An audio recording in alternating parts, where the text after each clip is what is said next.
Muy buenas tardes a nuestro distinguido invitado, el señor Rolando Guzmán, a los facilitadores que siempre se me quedan, gracias por acompañarnos, por estar con nosotros, a todo el equipo gerencial del Infotep encabezado por nuestra subdirectora Mayra Morla, a ustedes, queridos y apreciados participantes, gracias del alma por el interés que muestran siempre en estas actividades extracurriculares, pero que es una forma de aprender y de beber de los conocimientos de estos expositores que traemos acá, que son personas que además de sus experiencias profesionales, pues están adornados, como diría un profesor mío, de prendas morales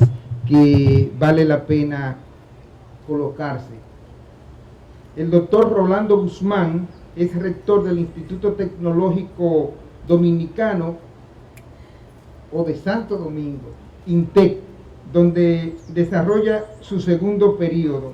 La Junta de Regentes de esa entidad ratificó en el cargo en reconocimiento a su comportamiento o compromiso con la filosofía y los objetivos y el plan estratégico del INTEC, una institución en la que ha laborado como docente por más de 16 años. Además, se tomaron en cuenta sus capacidades de análisis, liderazgo, trabajo en equipo y su disposición para promover una cultura de cambios en el centro académico. Graduado en Economía en la Universidad Autónoma de Santo Domingo, el doctor Guzmán hizo un doctorado y un máster en Matemáticas Puras por la Universidad de Illinois, Estados Unidos. Además, realizó una maestría en Economía Cuantitativa en la Universidad Federal de Rio Grande do Sul, Brasil. Es decir, que estamos frente a un destacado matemático. En su trayectoria profesional ha desempeñado posiciones públicas y privadas en las áreas de gerencia, consultoría e investigación económica y social. Ha sido consultor del Banco Mundial, del Banco Interamericano de Desarrollo y de la Comisión Económica para América Latina y el Caribe. Es uno de los profesionales más sobresalientes en temas relacionados con la formación técnico-profesional, área sobre la cual ha realizado las más importantes investigaciones. Son muy apreciables sus aportes a través de publicaciones relativas al sector educativo dominicano, a sus vínculos con el desarrollo económico, la competitividad internacional y la dinámica del mercado laboral. Es un verdadero honor para nosotros tener como invitado en el día de hoy al rector del INTEC, señor Rolando Guzmán. Señor director del Infotep, apreciado amigo Rafael Valles, señores directivos, señoras directivas de la institución, facilitadores, amigos, público en general. Muy buenas tardes a todos y a todas. Y obviamente quisiera comenzar expresando mi profundo agradecimiento al Infotep y particularmente a la persona de su director por esta amable invitación a esta actividad. Es realmente una invitación que considero muy honrosa.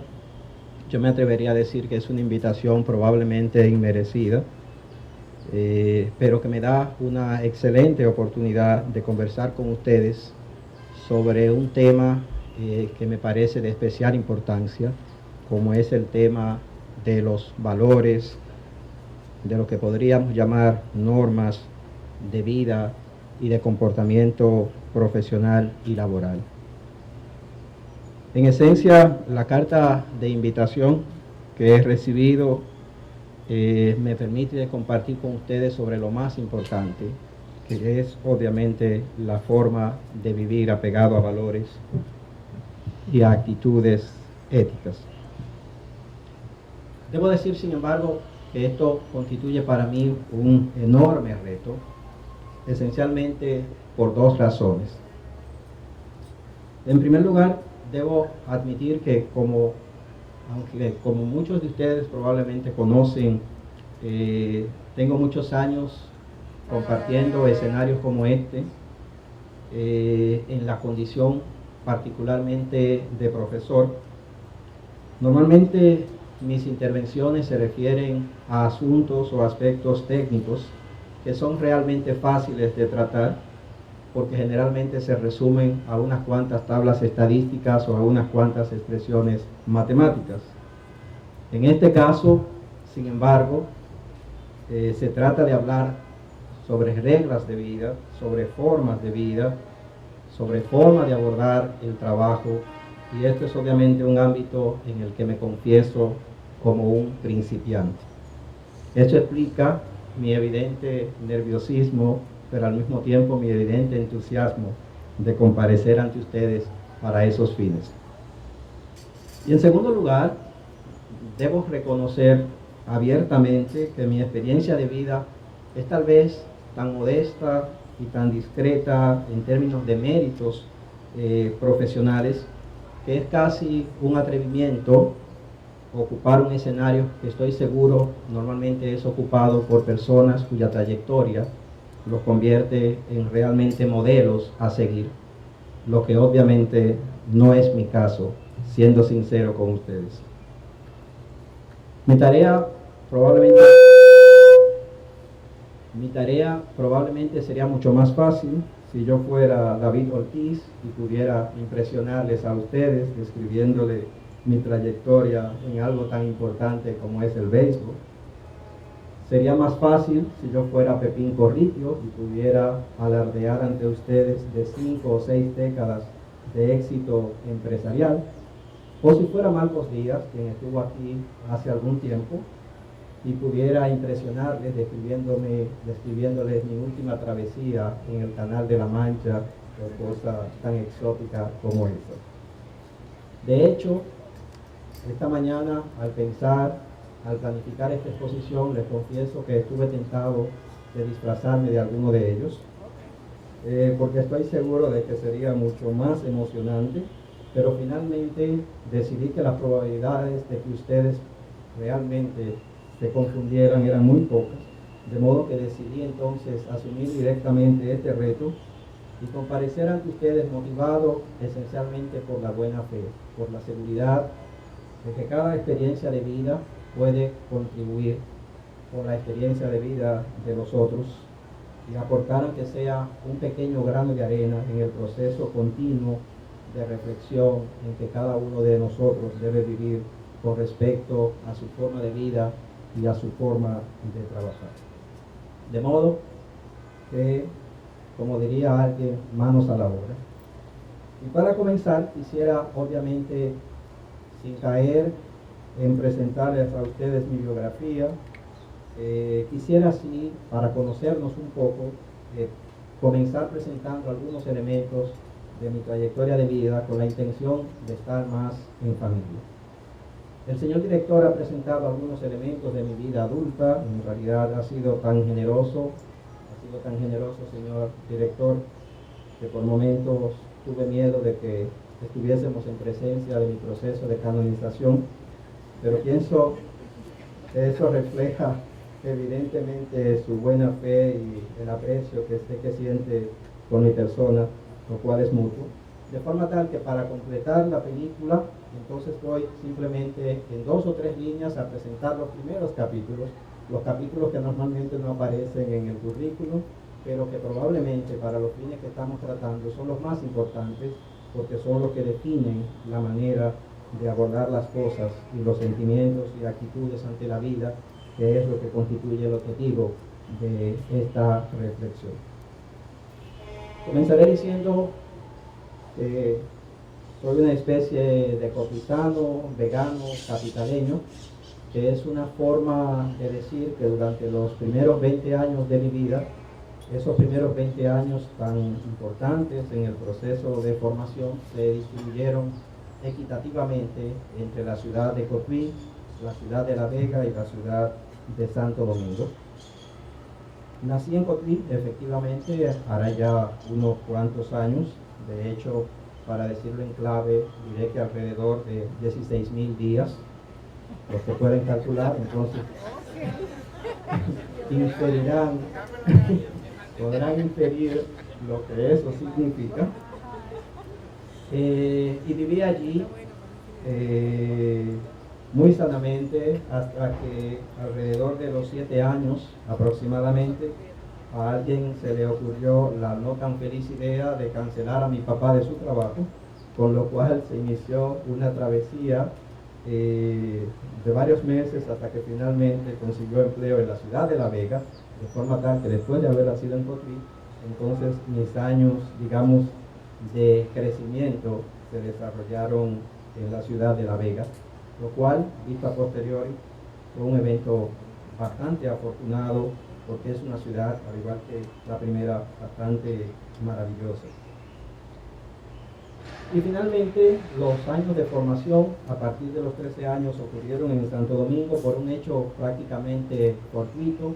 Acontece que yo estaba en una barbería esperando mi turno, como seguramente muchos de ustedes habrán estado, y como las damas están cada fin de semana seguramente en el salón.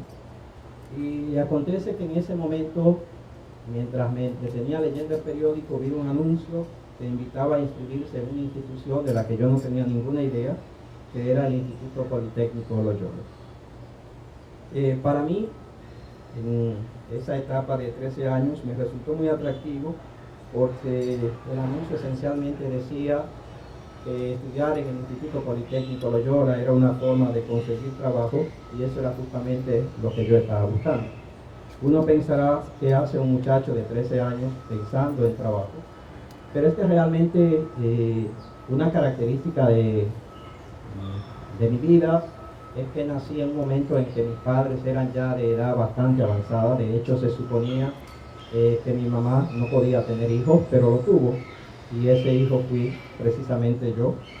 Y por eso durante gran parte de mi niñez yo siempre viví con el temor o con la expectativa de que mis padres podrían morir antes de yo estar totalmente formado, y esa especie de miedo realmente no se cumplió del todo, porque debo decir que aunque realmente mi padre murió hace ya algunos años, pero felizmente mi mamá está todavía viva y muy bien, y todo parece indicar que estará unos cuantos años más, Dios así lo quiera.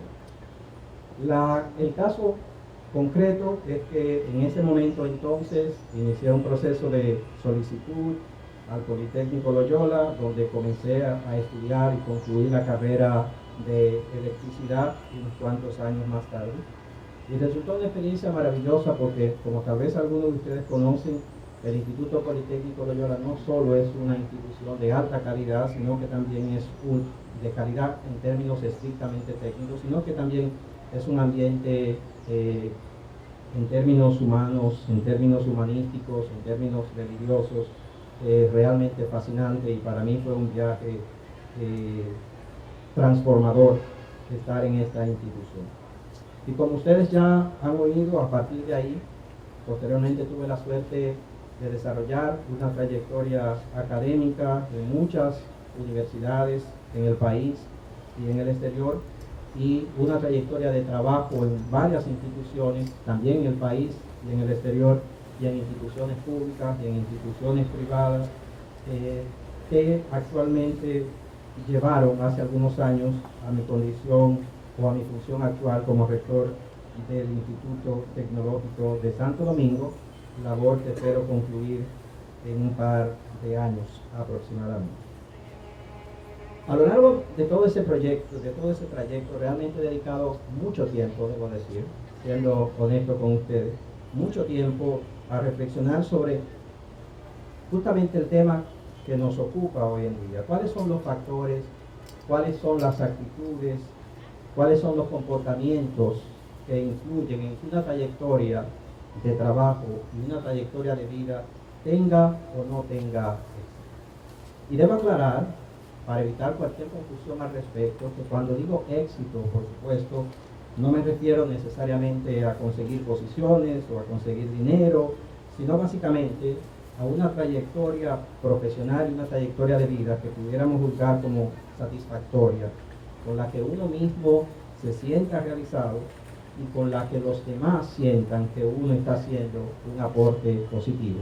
Y cuando digo lo demás, me refiero a la familia, me refiero a los amigos, me refiero a nuestros hijos, a nuestros hermanos particularmente. ¿Cuáles factores influyen en eso? ¿Cuáles son las actitudes que hacen una diferencia en ese sentido? Por supuesto, las respuestas podrían ser múltiples y yo no pretendo agotarla toda. Lo que quiero es transmitir una perspectiva que es mi perspectiva. Para decirlo en vocabulario de un político dominicano, lo que quiero es compartir algunas de las reglas de mi librito, pero estoy seguro de que cada uno de ustedes tiene un librito interesante y ojalá que pasemos rápido a la parte en que podamos tener las intervenciones de ustedes para oír aportes del librito de cada uno de los que está aquí presente. Les pido sí, por favor, que aunque el tiempo, los 20 minutos que me han asignado, me obliga a ser un poco esquemático. Puede ser 25, perfecto, eso me causa un gran alivio. Pero debo decir que por favor, no tomen lo que sigue como un libro de receta, sino más bien como una perspectiva que, repito, y es para mí muy importante esto, puede ser enriquecido con las consideraciones de ustedes. Y no se asusten, pero yo lo dividiría en 10 especies de normas o reglas que aplican tanto para el comportamiento profesional como, más importante, para el comportamiento de vida. Y siento que no hay verdad, tal vez mi aporte es ponerlos juntos en este papel y someterlos a la consideración de ustedes. El primero es tan obvio que casi ni siquiera debería ser mencionado de manera explícita, pero es la necesidad de definir una meta, definir qué es lo que uno realmente quisiera alcanzar. Hace ya alrededor de 2000 años que Séneca planteaba, como ustedes conocen, que ningún viento es favorable para quien no sabe a dónde va. Y más recientemente, mucho más recientemente, uno de mis personajes favoritos del libro de Alicia en el País de las Maravillas nos enseñó que cualquier camino es igual si uno no tiene claro a dónde es que quiere llegar. Estas dos frases, para mí, la idea de ningún viento es favorable para quien no sabe a dónde va, y la idea de que cualquier camino es igual si no se tiene claro a dónde es que se quiere llegar, lo que establecen es, a mi juicio, el punto de que cualquier regla de vida, sea en el ámbito profesional o sea en el ámbito personal, depende esencialmente de fijar qué es lo que uno quiere alcanzar. La vida, y la vida profesional particularmente, la vida laboral, la vida de trabajo, es un ejercicio continuo de seleccionar una cosa y de renunciar a otra. Y por lo tanto, por encima de cualquier norma, por encima de cualquier regla, yo fijaría precisamente la necesidad de preguntarnos y repreguntarnos a lo largo de la vida cuál es realmente la meta que estamos supuestos a alcanzar. Si uno se pierde en definir eso, sospecho que sea en el ámbito de vida o en el ámbito laboral, uno se puede pasar todo el tiempo persiguiendo la meta equivocada y descubriendo que nada nos lleva a donde realmente queremos llegar. Definir la meta es para mí tal vez la frase, si se quiere la experiencia, si se quiere la norma de comportamiento más importante que pudiera compartir con ustedes. Pero para definir una meta es necesario un segundo elemento que fue planteado hace muchísimo tiempo como la necesidad de conocerse a uno mismo. ¿Cuál es tu fortaleza? ¿Cuál es tu punto débil? ¿Y cuál es tu punto fuerte? Son algunas de las preguntas que uno tiene que responderse sobre uno mismo. Como probablemente muchos de ustedes recordarán esta recomendación, conócete a ti mismo, tiene una larguísima historia. Hace ya 2500 años esta frase, conócete a ti mismo, estaba escrita en la parte frontal del templo de Delfos en la antigua griega. Y la recomendación no es solamente, digamos, la idea de conocerte a ti mismo, no es solamente conocer tu pasado en el sentido de saber de dónde vienes, lo que has sido, etcétera, sino más importante es la idea de conocerte a ti mismo en términos de lo que tú quieres hacer realmente con tu vida. Y por eso la idea es conocer potencialidades y conocer perspectivas a través de la reflexión sobre uno mismo. Es en este sentido que conviene recordar que el propio Sócrates decía que una vida sin reflexión simplemente no vale la pena ser vivida. Por lo tanto, yo diría, fijarse una meta, primera cosa que quise destacar, y la segunda es conocerse a uno mismo para saber cuál es esa meta. Y eso nos lleva a un tercer punto, igualmente para mí relevante, que es el punto de la autenticidad. Si vamos a fijar una meta y si partimos del conocimiento de nosotros mismos, debemos entonces hacerlo de una manera que responda realmente a lo que somos y no a lo que otro cree que debemos ser. Por tanto, al hablar de autenticidad como regla de vida, como regla de trabajo, como regla de comportamiento, me refiero a la determinación de vivir nuestra vida según nuestros propios valores y no atento a los valores, a las aspiraciones o a las ambiciones que pudieran tener otros o que pudiera tener el conjunto de la sociedad. Cada vida, yo diría, al destacar este punto, tiene que definir auténticamente qué es lo que realmente le motiva, cuál es la contribución, cuál es la huella que quisiera dejar cuando nos toque abandonar el terreno laboral o abandonar la vida misma. Y en ese sentido, tal vez con ánimo de ilustrar este punto, quisiera hacer una breve referencia a una historia que escuché contar en una biografía de Adolfo Suárez, el pasado presidente del gobierno español, quien de hecho falleció hace un par de años, en el 2014. No creo necesario hablar de la significación histórica de Adolfo Suárez, quien fue el presidente que llevó a España en un proceso de transición desde la dictadura de Franco hasta la vida en democracia. Y cuenta el biógrafo, palabras más, palabras menos para no cansarnos, que en una ocasión Adolfo Suárez estaba visitando al presidente francés de ese momento, el presidente Valéry Giscard d'Estaing, en una situación de conflicto, de un intenso conflicto entre los dos países, entre Francia y España. Y sigue contando el biógrafo que en esa reunión, al momento de la cena, Valéry d'Estaing, el presidente Valéry Giscard d'Estaing, comenzó en una larga perorata de alabanza al vino francés, en un intento evidente de impresionar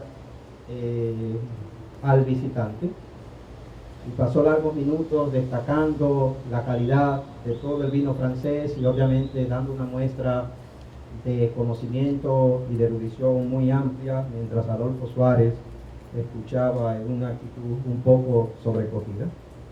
Y finalmente, después de aquello, el presidente francés Giscard d'Estaing le dice: ¿qué vino prefiere entonces?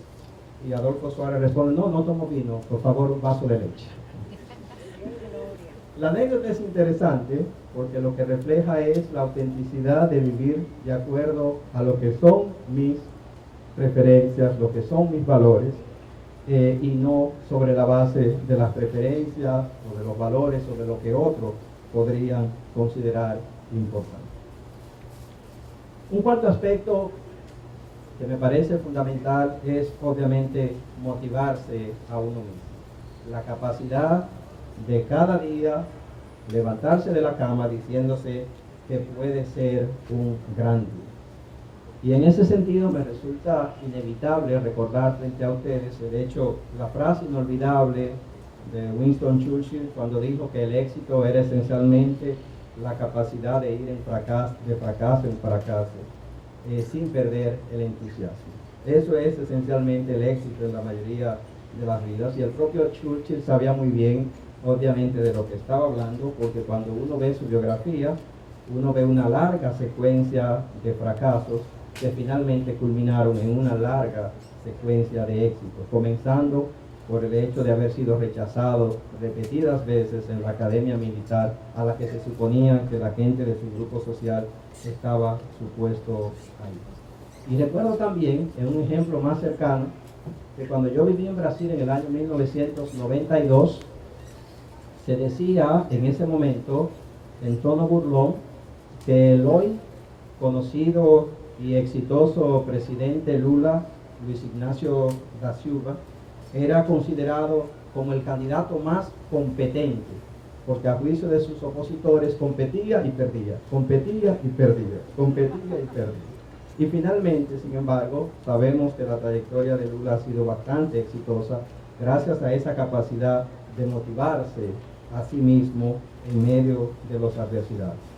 Por supuesto, estos ejemplos se refieren a grandes hombres, a grandes realizaciones, pero yo creo sinceramente que lo mismo aplica esencialmente para cada uno de nosotros y para cada circunstancia de la vida. Cada uno de nosotros debe tener una pequeña memoria o una pequeña colección de fracasos, la beca que no pudimos conseguir, el trabajo en que nos rechazaron, el ascenso que todavía no nos ha llegado, y así sucesivamente. Estoy seguro que todo el mundo tiene su pequeña colección personal de fracaso, o por lo menos yo tengo una colección personal bastante larga, pero lo más importante es la capacidad de motivarse a uno mismo. En particular, pensando en esto ahora que digo esta frase, recuerdo, por ejemplo, cuando yo estaba en proceso de solicitar para ingresar a un programa de doctorado, acababa de terminar mi maestría en el Instituto Getúlio Vargas de Río de Janeiro, y estaba en proceso de solicitar para el doctorado. Y bueno, hicimos el proceso de solicitudes y solicité, recuerdo, a 6 o 7 universidades, y resulta que cuando llegó el momento de la verdad, las 7 universidades me dieron bola negra y dijeron que no, lo cual era una cosa impresionante, porque se suponía, o yo suponía, que con mis récords debían estar esperando a que yo solicitara para decirme que sí, y resulta que no. Y muchísima gente a mi lado, contentísimo obviamente, y era un momento bien amargo el momento cuando llegaba la pregunta: ¿y dónde te admitieron? Y tener que decir, bueno, estoy esperando a ver lo que acontece, con la colección de cartas negativas en la gaveta. Pero bueno, eso es sobreponerse a la adversidad, hacer análisis, pensar que falló, algo no estuvo bien, no motivé suficiente, me confié demasiado en que era casi un derecho cuando en realidad no lo era, y volví a solicitar el año próximo, y bueno, de 6 universidades, 6 me aceptaron, con una ventaja adicional, que una de ellas también aceptó a mi esposa, con lo cual era el mejor de los mundos posibles, y probablemente mucho mejor que si me hubieran aceptado en el año anterior. Pero para llegar a ese punto fue necesario un proceso de sobreponerse a la adversidad, motivándose a uno mismo. Todo lo anterior de lo que he hablado, la perseverancia, la persistencia, la capacidad de motivarse a uno mismo, está muy relacionado a otra virtud que quisiera destacar, a otra actitud que quisiera destacar, que es la actitud del optimismo. El optimismo es esencialmente la convicción de que los milagros existen, de que los milagros ocurren, y de que en un sentido metafórico todo se puede. Digo en un sentido metafórico, por supuesto. La convicción de que no importa lo duro que sea el momento de hoy, mañana lucirá mucho mejor. O, como acostumbraba decir el general Colin Powell, nadie sabe lo que puede conseguir hasta que se pone a tratar de conseguirlo. Por supuesto que el optimismo no significa apartarse de la realidad, por eso destacaba, lo digo en un sentido metafórico, no es una declaración científica, sino más bien una actitud frente a las cosas. Ser optimista no es ser ingenuo o ser tonto, y de hecho un profesor siempre me repetía que la diferencia entre ser optimista, es decir, confiar que las cosas se pueden, y ser ingenuo, es decir, creer que las cosas ya han sucedido cuando tal vez no han sucedido, es que a ambos, al optimista y al ingenuo, le gusta o tienen la capacidad de construir castillos en el aire, pero el optimista nunca se muda a vivir en el castillo, sino que sigue con los pies en la tierra, tratando de que las cosas entonces realmente ocurran. Si me permiten introducir en este punto una breve referencia personal, diría que algo de eso lo viví, por ejemplo, hace algunos años cuando comencé a establecer una firma privada de consultoría. En ese momento yo era directivo de una organización internacional y consideré que había cerrado mi ciclo de vida en esa institución y que quería explorar un camino nuevo a través de establecer un negocio propio, una firma de investigación económica, de mercado social. Y la verdad es que en ese momento yo creo que todo el mundo juraba que yo estaba realmente desquiciado, porque no estoy hablando de este momento en que el emprendimiento es visto como una gran virtud, estoy hablando de un momento en que tal vez mucha gente pensaba que cómo es posible que alguien deje una posición directiva para ir a inventar con una cosa que se inicia y que no tiene mínimamente nada asegurado. Y recuerdo que mucha gente me convocó para convencerme de que aquello era una locura, lo que de verdad en ese momento era un planteamiento bastante razonable, para ser sincero. Pero al final decidí comenzar en unas circunstancias en que la oficina se reducía a un cuarto vacío, conmigo en el medio, y casi teniendo necesidad de cambiar la voz cuando alguien llamaba para hacerme pasar por una secretaria que no tenía, o cosas por el estilo. Pero bueno, esos son los inicios, así marchan las cosas, y la verdad es que los resultados posteriores me llevan a pensar que tuve razón al seguir el instinto en el sentido de pensar de manera optimista que las cosas se pueden, que los milagros ocurren y que de hecho ocurren prácticamente cada día. Un sexto aspecto, y les prometo que solo faltan 16 o 17 aspectos más. Un sexto aspecto es la idea de que las cosas se consiguen avanzando poco a poco.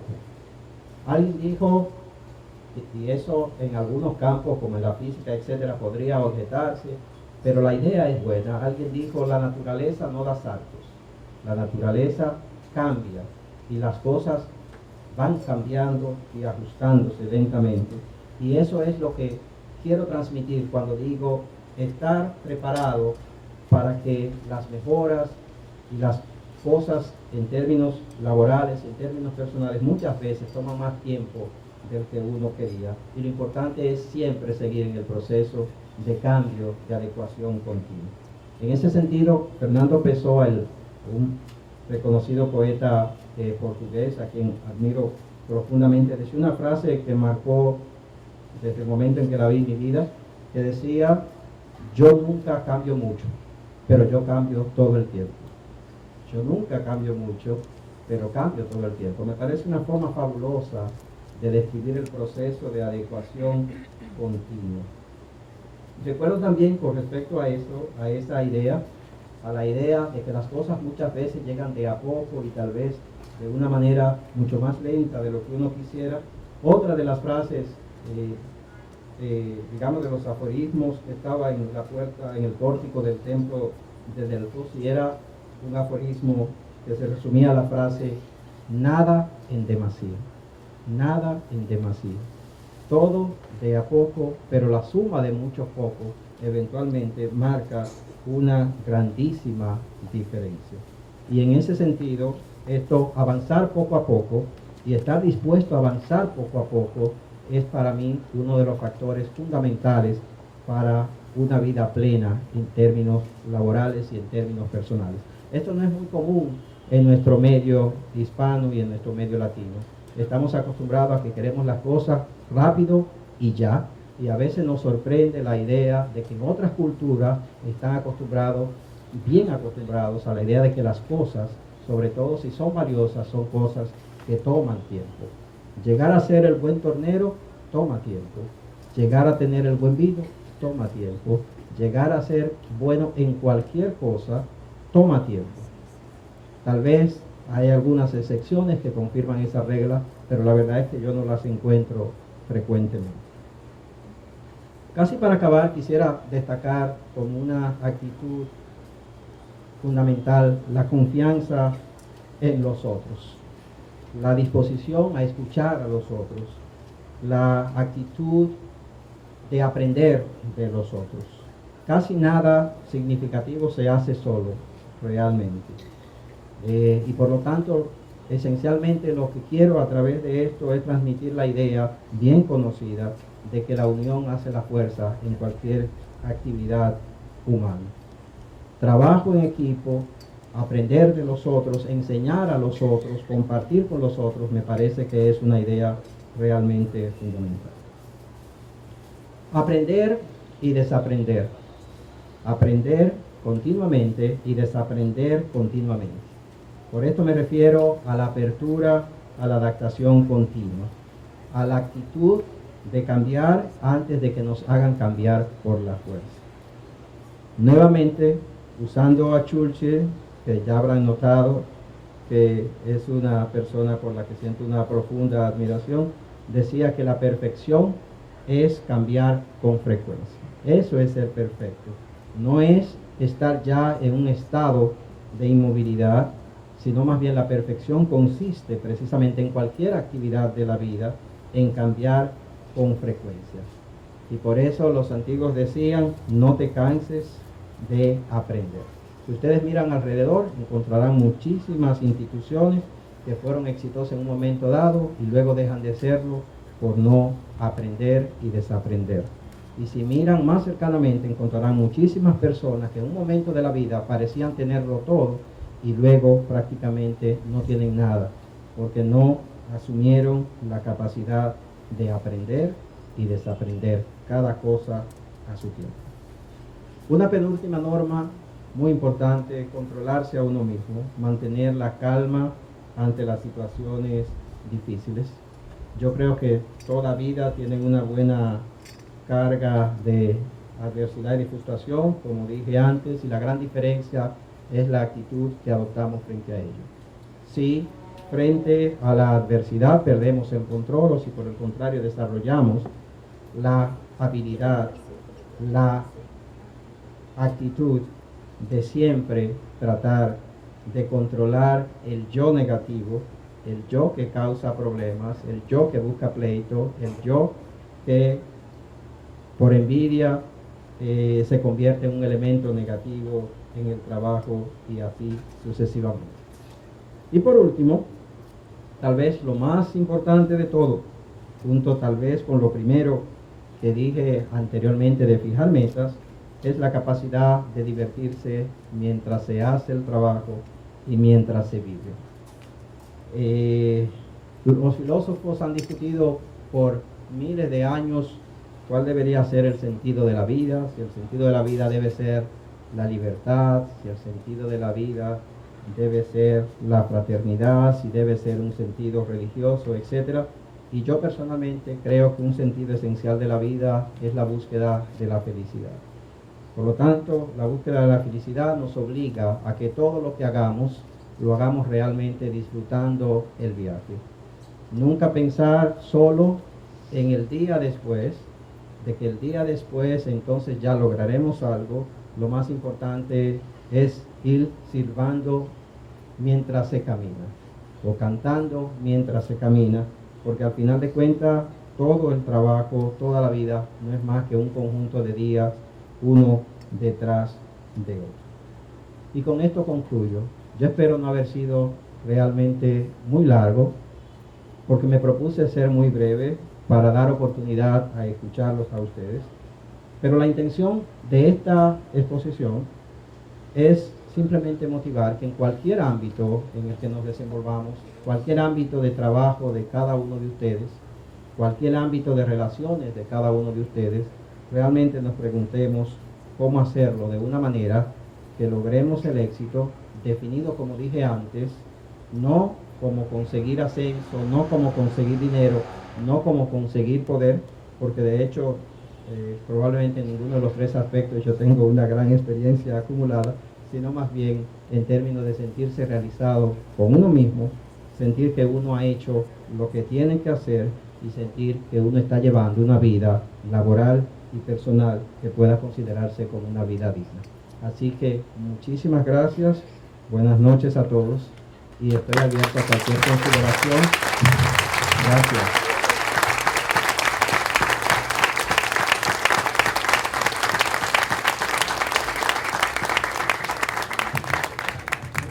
Luego de haber escuchado el discurso de nuestro orador invitado, pasaremos a nuestra sección de preguntas y respuestas. La primera. ¿Cómo considera usted que la educación que reciben nuestros jóvenes influyen para superar los niveles de pobreza que tenemos en el país? Muy bien, bueno, qué interesante pregunta. Que esencialmente remite al valor de la educación. Y por supuesto la educación tiene dos valores, tiene un valor social y tiene un valor económico. En términos económicos es muy claro, todas las mediciones indican que el factor único, el factor individual más importante que determina la trayectoria de ingresos de las personas y de los hogares es precisamente la educación. Ese impacto de la educación sobre el aspecto económico no es uniforme. De hecho, una de las características que tiene en República Dominicana es que los niveles de educación primaria tienen un nivel de impacto relativamente bajo, y luego la educación técnica y la educación secundaria y finalmente la educación universitaria son los niveles en los cuales se manifiesta ya una diferencia. De forma que en términos económicos definitivamente educación es la clave para un impacto positivo en la remuneración de las personas. Pero como dije antes, la educación también tiene un impacto social y un impacto humano, que es el factor de autovaloración social e individual de las personas. Por eso es que de hecho es tan importante la inversión pública en educación, porque la educación genera un beneficio que va más allá del beneficio individual. La persona con mayor educación no solo se hace un servicio a sí mismo, sino que hace un servicio al resto de la sociedad, porque mientras más personas con niveles de educación y de formación hay, pues eso repercute incluso en la productividad de todos los demás. Y es precisamente por eso que el valor social de la educación trasciende al valor individual, y como tal, la inversión en educación no puede dejarse solamente a las decisiones individuales, sino que tiene que ser parte de una estrategia de país. Gracias. Continuamos con la segunda pregunta, que dice: ¿qué usted opina sobre si los jóvenes debemos ser éticos o debemos ser morales? Qué pregunta tan compleja. La verdad es que ni siquiera sé si puedo responderla de manera adecuada, pero no me lo plantearía como un dilema de uno y otro, sino más bien que lo plantearía como la necesidad de ambas cosas a la vez. No se trata de ser ético o de ser moral, cada uno tiene un ámbito como norma de comportamiento humano, y tenemos que estar listos para atender a criterios éticos y a la vez a criterios morales. La próxima pregunta: ¿la formación técnico-profesional nos abre más puertas al trabajo que la educación universitaria? En muchos casos sí. En muchos casos es así y así en muchos casos se demuestra a través de los estudios. Sin embargo, yo creo que debería ser mucho más. Tenemos que trabajar como sociedad en la valoración de la educación técnica, que es una deficiencia de nuestra estructura económica y social. Por razones históricas y políticas que no viene al caso profundizar, nuestra estructura social ha sido una estructura social elitista, en la cual muchas veces el trabajo manual y el trabajo técnico es visto como un subtrabajo, como una especie de trabajo para quienes no pueden tener una educación universitaria. Y es parte del problema que tenemos, porque eso genera una no adecuada valorización social de la formación técnica, que ahora yo creo que estamos en proceso de reconsiderar y de revertir. Pero depende mucho de que todos entendamos que hay diferentes ámbitos, que una función de producción requiere insumos de distintas naturalezas y que evidentemente para tener un mal universitario o egresado universitario es mucho más conveniente tener un buen técnico en el ámbito que sea. ¿Qué valor considera más importante que debe cultivar un profesional? Creo que en cierta forma algo se infiere de todo lo dicho, y es tan difícil decir una cosa en términos de valor profesional. Yo podría mencionar varias, podría mencionar, como dije antes, el trabajo en equipo como un valor, la actitud de trabajo en equipo como un valor, la mejora continua, el aprendizaje continuo como un valor.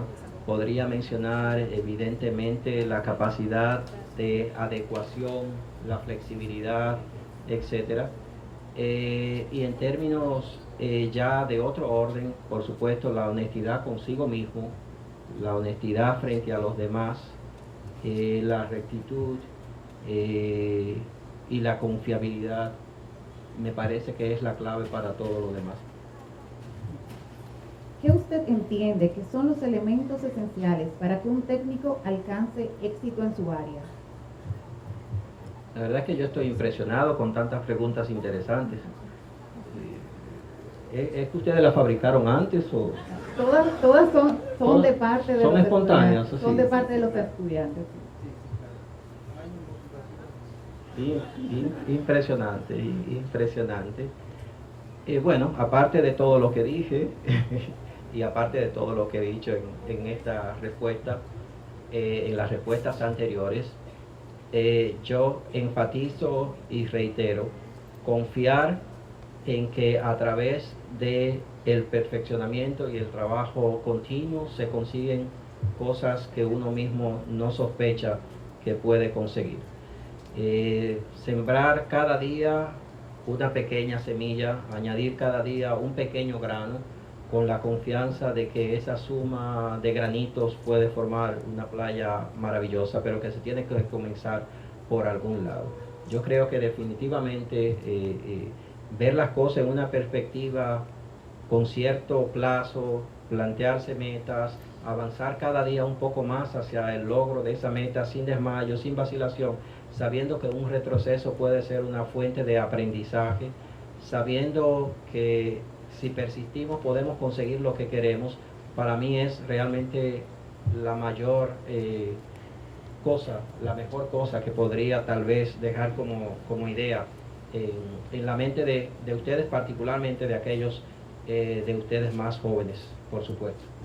Bueno, para finalizar, ¿qué es lo primero y más importante en su vida?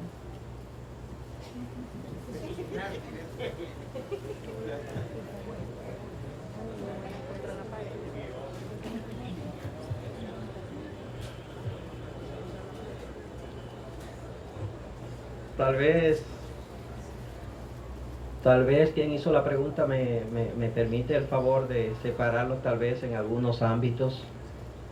En el ámbito personal, en mi escala de valores, obviamente, Lo más importante es mi familia. Creo que soy especialmente afortunado de tener la familia que tengo, de tener la esposa y los hijos que tengo. Y pienso que si me viera frente a la circunstancia en que se veía, recuerdo uno de los 7 sabios de la antigüedad que en una invasión todo el mundo estaba buscando las pertenencias para llevar, y él va caminando sin nada y le preguntan ¿por qué no lleva nada? Y él dice, no, todo lo llevo conmigo, todo lo llevo internamente.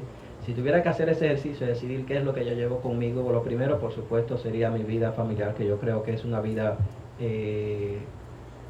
plena, muy satisfactoria. Y eso significa muchísimas cosas que obviamente no voy a entrar a tratar aquí. En el ámbito laboral, creo que lo más importante es lo que dije de último, la capacidad de disfrutar todo lo que hago. Y yo creo que realmente lo disfruto. Yo pienso que también es una suerte hacer lo que he hecho a lo largo de mi vida.